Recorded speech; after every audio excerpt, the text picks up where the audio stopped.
I don't like The Last of Us Part 2.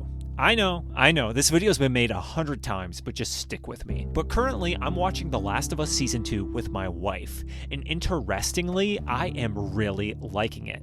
And while the internet freaks out about all the changes, I think the reason why I am enjoying Season 2 is because it feels less like a revenge story than the video game. To me, revenge stories are boring. They try to say something about the human condition, but you know exactly what they are going to say. It's like taking life advice from the most boring guy you can find. You know exactly what beats he's going to hit and how he's going to wax philosophically at you. Revenge stories fail to be entertaining because they are inherently predictable and often fail to engage with the complex emotions that fuel revenge. At the top here, I do want to say that I don't hate all revenge stories. In fact, I adore popcorn movie revenge stories. Stuff like John Wick or Kill Bill is fun. They're more about action and bloody violence and having a fun time rather than thinking about thoughts. Do not make me think about thoughts. Do not make me reflect on the human condition. Truly, my problem with revenge stories really is with what we would call the contemplative revenge story. We've all seen this before. A character goes through some trauma and it launches them on a journey to kill their abuser. These stories often forgo the fun, bloody action scenes that exist within the popcorn movie revenge story. Instead, they take a serious tact, reflecting on trauma and cycles of violence. The problem is, these stories are so frickin' predictable. Either our main character overcomes their trauma and decides to be a better person, letting their abuser live. Or their quest for revenge ends in tragedy, and the story becomes a cautionary tale on the corrosive effects of revenge. We have seen these outcomes play out billions of times in media, and it makes for a predictable, exhausting viewing experience. My problem with this type of story is it acts like revenge is something that is binary. Either a character forgives someone and is healed, or they die. But revenge is a nuanced emotion. Trauma is something that can't be healed with just generic life advice. Revenge in these stories often comes from a place of grief, and grief is complex. Grief has hills and valleys, and some days you feel great, and other days you feel like you're stuck in a pit of despair. These contemplative revenge stories frequently act like the character's revelation that they shouldn't be pursuing revenge is this magic cure. And while it does make sense from a writing perspective to resolve these ideas, ultimately these revenge stories feel less real because our characters resolve emotions that sometimes aren't always 100% resolvable. Grief isn't something you could take a magic pill to cure. It isn't something that a single action will fix. It's something you carry with you for the rest of your life. I really think the contemplative revenge story really only can work functionally if it subverts your expectations. Example, I love Avatar the Last Airbender.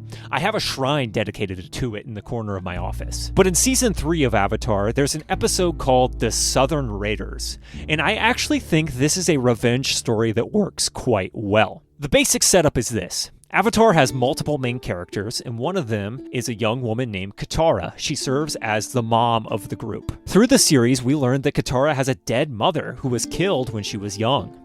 This is the event that shapes this character. Her trauma defines how she interacts with the other characters, how she steps up and helps others. In this episode, she finds out that her mother's killer is alive and living in this quiet fishing town. She hunts him down and sees that he is a broken man. The person she has been fearful of her entire life is a loser who lives with his abusive mother. She lets him live because she realizes that she is better than him.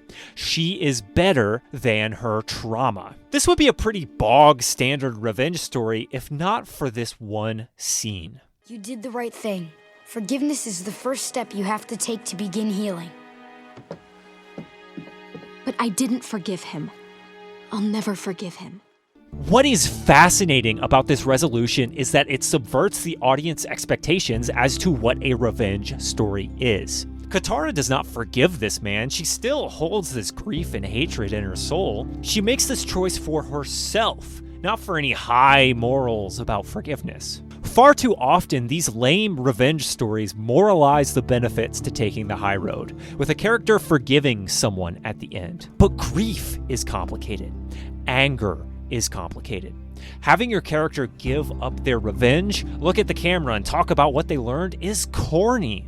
It's not how people work.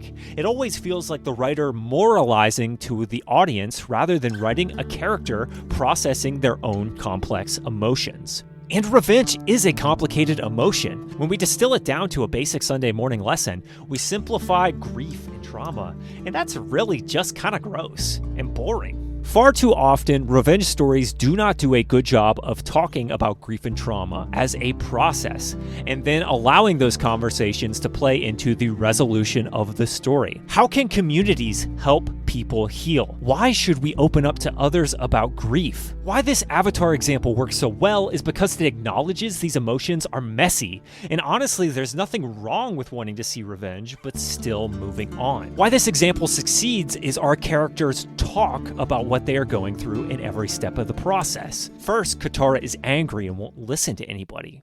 Katara, she was my mother too. But I think Aang might be right. Then you didn't love her the way I did. Katara! She has to see her journey through, and then she talks about how she came to that conclusion. Her emotions are talked about at every step of the journey, and that is crucial for a revenge story to work. Katara still has hatred in her soul for the man who killed her mother. She rejects the fundamental idea of forgiveness, but instead acknowledges that she can heal without that forgiveness. She realizes that moving on is coming to terms with her emotions rather than arbitrarily forgiving a guy. My problem with revenge stories really boils down to their predictability.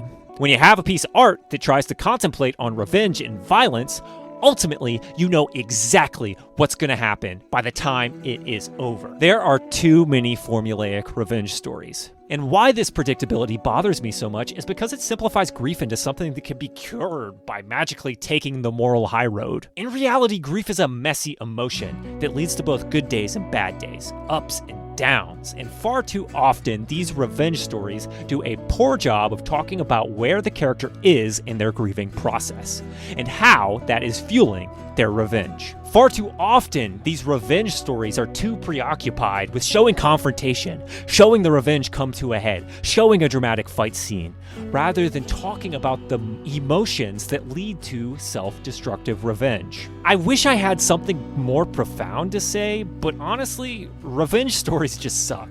And it's because too many creatives are afraid to have their characters just talk about the complicated emotions they are experiencing. This ultimately leads to a grieving process that just feels like it has been done before. Remember, this channel is home to stinky opinions. Love what you saw? Hate what you saw? Drop a comment down below. And why not subscribe if you enjoyed the show? Thanks for me, Stanky, the CEO.